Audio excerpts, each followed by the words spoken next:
ರಾಜ್ಯದ ಸಾವಿರಾರು ಮೂಲ ನಿವಾಸಿ ಕುಟುಂಬಗಳ ಹೊಟ್ಟೆಗೆ ಬೀಳಬೇಕಿದ್ದ ಪೌಷ್ಟಿಕ ಆಹಾರ ಕಳೆದ 5 ತಿಂಗಳಿಂದ ತಲುಪಿಲ್ಲ ಎಂಬ ಗಂಭೀರ ಆರೋಪ ಕೇಳಿಬಂದಿದೆ.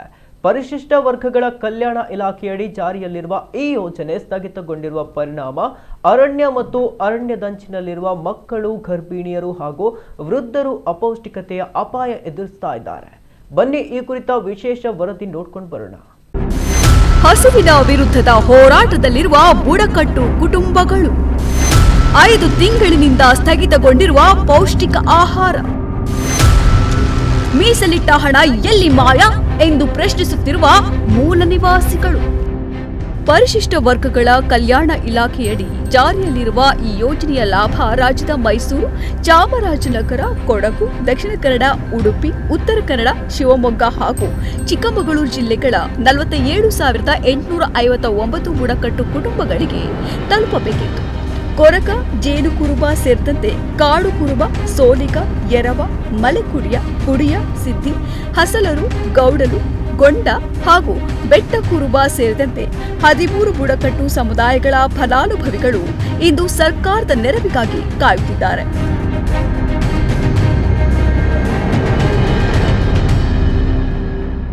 ಮಳೆಗಾಲದ ಈ ಸಂದರ್ಭದಲ್ಲಿ ದಿನನಿತ್ಯದ ಬದುಕೆ ದುಸ್ತರವಾಗಿರುವಾಗ ಪೌಷ್ಟಿಕ ಆಹಾರ ಸ್ಥಗಿತಗೊಂಡಿರುವುದು ಮಕ್ಕಳ ಆರೋಗ್ಯ, ಗರ್ಭಿಣಿಯರ ಪೌಷ್ಟಿಕತೆ ಹಾಗೂ ವೃದ್ಧರ ಜೀವಿತದ ಮೇಲೂ ಗಂಭೀರ ಪರಿಣಾಮ ಬೀರುವ ಆತಂಕವಿದೆ. ಇದೀಗ ಮತ್ತೆ ಟೆಂಡರ್ ಪ್ರಕ್ರಿಯೆಯ ವಿಳಂಬದ ಕಾರಣ ನೀಡಿ ಇನ್ನೂ 3 ತಿಂಗಳು ವಿಳಂಬವಾಗುವ ಸಾಧ್ಯತೆಯೂ ಇದೆ ಎಂದು ಹೇಳಲಾಗುತ್ತಿದೆ. ಯೋಜನೆಗೆ ಮೀಸಲಾದ ಅನುದಾನ ಎಲ್ಲಿದೆ? ಆಹಾರ ವಿತರಣೆ ಏಕೆ ನಿಂತಿದೆ? ಇಲಾಖೆಯ ನಿರ್ಲಕ್ಷ್ಯವೇ ಇದಕ್ಕೆ ಕಾರಣವೇ? ಪೌಷ್ಟಿಕ ಆಹಾರ ಯೋಜನೆಯಲ್ಲಿ ಅಕ್ರಮ ನಡೆದಿದೆಯೇ ಎಂಬ ಪ್ರಶ್ನೆಗಳನ್ನ ಸಮುದಾಯದ ಮುಖಂಡರು ಎತ್ತಿದ್ದಾರೆ. ಸ್ಟೇಟ್ ಲೆವೆಲಲ್ಲಿ ಪೌಷ್ಟಿಕ ಆಹಾರ ವಿತರಣೆಗೆ ಅಂತೇಳಿ 146 ಕೋಟಿ ರೂಪಾಯಿನ ವರ್ಷಕ್ಕೆ ಖರ್ಚು ಮಾಡ್ತಾ ಇದ್ದಾರೆ. ಈ 146 ಕೋಟಿ ರೂಪಾಯಿನ ಖರ್ಚು ಮಾಡುವಾಗ ಈಗ ಫೆಬ್ರವರಿ ಮತ್ತು ಮಾರ್ಚಿಗೆ ಕೊಡಲಿಲ್ಲ. ಅದರ ನಂತರ ಈಗ ಮತ್ತೆ ಒಟ್ಟು 3 ತಿಂಗಳು ಮತ್ತು ಒಟ್ಟು ಪ್ರಕ್ರಿಯೆ ಮುಗಿಯುವಾಗ 8 ತಿಂಗಳಾಗ್ತದೆ. 8 ತಿಂಗಳಿಗೆ ಸುಮಾರು 60ರಿಂದ 70 ಕೋಟಿ ರೂಪಾಯಿ ಅನುದಾನ ಉಳಿತದೆ 146 ಕೋಟಿಯಲ್ಲಿ. ಈ ಅನುದಾನವನ್ನು ಯಾವುದಕ್ಕೆ ಖರ್ಚು ಮಾಡ್ತಾ ಇದ್ದಾರೆ ಅಂತಕ್ಕಂಥದ್ದನ್ನು ಸರ್ಕಾರ ನಮಗೆ ಹೇಳಬೇಕು. ನಮ್ಮ ವಿನಂತಿ ಇರುವುದು ಆ ಉಳಿಕೆ ಅನುದಾನವನ್ನು ಕೊರಗ ಸಮುದಾಯ ಮತ್ತು ಜೇನುಕುರುಬ ಸಮುದಾಯದ ಅಭಿವೃದ್ಧಿಗೆ ವಿನಿಯೋಗ ಮಾಡಬೇಕು ಅಂತಕ್ಕಂಥ ಆಗ್ರಹವನ್ನು ಮಾಡ್ತಾ ಇದ್ದೇವೆ. ಜೊತೆಗೆ ನಮಗೆ ಪೌಷ್ಟಿಕ ಆಹಾರವನ್ನು ಕೂಡಲೇ ವಿತರಿಸಬೇಕು. ಅಗತ್ಯವಾಗಿ ಬೇಕಾದವರು ತುಂಬ ಜನ ಇದ್ದಾರೆ. ಅದನ್ನು ಯಾಕೆ ಲೇಟ್ ಮಾಡ್ತಾ ಇದ್ದಾರೆ ಏನೂ ಗೊತ್ತಾಗ್ತಾ ಇಲ್ಲ. ಹಾಗಾಗಿ ನಮ್ಮ ವಿನಂತಿ ಇರುವುದು ಪೌಷ್ಟಿಕ ಆಹಾರವನ್ನು ಕೂಡಲೇ ನಮಗೆ ಕೊಡಬೇಕು ಅಂತಕ್ಕಂಥ ವಿನಂತಿಯನ್ನು ಮಾಡ್ಕೊಳ್ತಾ ಇದ್ದೇವೆ. ಜೊತೆಗೆ ಪೌಷ್ಟಿಕ ಆಹಾರವನ್ನು ಈ ಹಿಂದೆ ಜಿಲ್ಲೆಯಲ್ಲೇ ಟೆಂಡರ್ ಕರೆದು ಕೊಡ್ತಾಯಿದ್ರು. ಅದು ಅಷ್ಟು ಸಮರ್ಪಕವಾಗಿ ಬರ್ತಾಯಿತ್ತು. ಅದನ್ನು ಸ್ಟೇಟ್ ಲೆವೆಲಲ್ಲಿ ಟೆಂಡರ್ ಕರೆದು ಕೊಡುವಂಥ ಅಗತ್ಯತೆ ಏನಿದೆ? ಸ್ಟೇಟ್ ಲೆವೆಲಲ್ಲಿ ಕರೆದು ಕೊಡುವುದು, ಅದನ್ನು ಎಲ್ಲೆಲ್ಲ ಹೋಗುವುದು, ನಮಗಲ್ಲಿ ಸರಿಯಾಗಿ ಬರುವುದಲ್ಲ, ಏನೆಲ್ಲ ಆಗ್ತಾ ಇದೆ. ಹಾಗಾಗಿ ದಯವಿಟ್ಟು ನಮ್ಮ ವಿನಂತಿ ಪುನಃ ಜಿಲ್ಲಾ ಮಟ್ಟದಲ್ಲೇ ನಮಗೆ ಪೌಷ್ಟಿಕ ಆಹಾರವನ್ನು ವಿತರಣೆ ಮಾಡೋದು, ಟೆಂಡರ್ ಕರೆಯೋದನ್ನು ಮಾಡಬೇಕು ಅಂತಕ್ಕಂಥ ವಿನಂತಿಯನ್ನು ಮಾಡ್ಕೊಳ್ತಾ ಇದ್ದೇವೆ. ಸಕ್ಕರೆ, ಬೆಲ್ಲ, ಉದ್ದಿನಬೇಳೆ, ಹೆಸರು, ಕಡ್ಲೆ ಎಲ್ಲ ಕೊಡ್ತಾ ಇದ್ರು. ಈಗ ಬರುತ್ತಿಲ್ಲ. ಸುಮಾರು 5 ತಿಂಗಳು ಆಯಿತು. ಪೌಷ್ಟಿಕ ಆಹಾರವನ್ನು ತಕ್ಷಣ ಪೂರೈಸಬೇಕು. ಯೋಜನೆಯಲ್ಲಿ ಅಕ್ರಮ ನಡೆದಿದ್ದರೆ ಸಮಗ್ರ ತನಿಖೆ ನಡೆಸಿ ತಪ್ಪಿತಸ್ಥರ ವಿರುದ್ಧ ಕಠಿಣ ಕ್ರಮ ಕೈಗೊಳ್ಳಬೇಕು ಎಂದು ಸಮುದಾಯ ಆಗ್ರಹಿಸಿದೆ.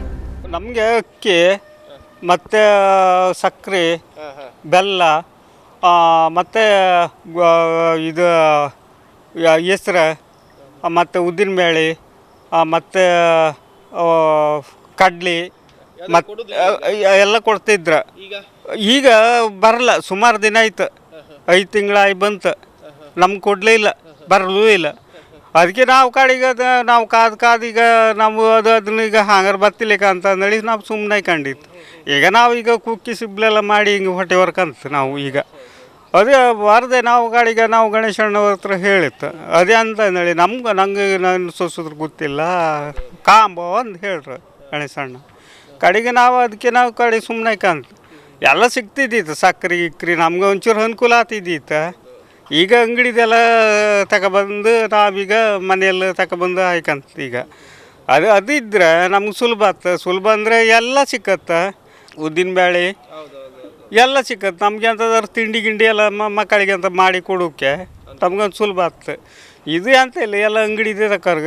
ಅದು ಈಗ ಮಳೆಗಾಲ ಅಂದರೆ ಈಗ ಎಂಥದ್ದು ಇಲ್ಲ, ಎಲ್ಲ ಅಂಗಡಿ ಇದೆ ತಗೊಬಂದು ನಾವು ಮಾಡ್ಕತ್ತು. ಈಗ ಅದಕ್ಕೆ ನಾವು ಈಗ ಸುಮ್ಮನೆ ಕಂಡಿತ್ತು 5 ತಿಂಗಳಾಯ್ತು ಬಾರ್ದು. ಸರ್ಕಾರದ ಮಹತ್ವಾಕಾಂಕ್ಷೆಯ ಯೋಜನೆ ಈಗ ಸಾವಿರಾರು ಮೂಲ ನಿವಾಸಿಗಳ ಪ್ರಶ್ನೆಯಾಗಿ ಪರಿಣಮಿಸಿದೆ. ಸರ್ಕಾರ ಹಾಗೂ ಪರಿಶಿಷ್ಟ ವರ್ಗಗಳ ಕಲ್ಯಾಣ ಇಲಾಖೆ ಈ ಆರೋಪಗಳಿಗೆ ಯಾವ ಸ್ಪಷ್ಟನೆ ನೀಡಲಿದೆ?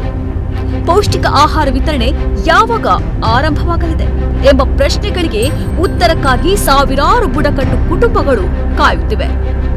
ಪ್ರಮೋದ್ ಸುವರ್ಣ, ನಮ್ಮ ಕುಡ್ಲ 24/7 ಉಡುಪಿ.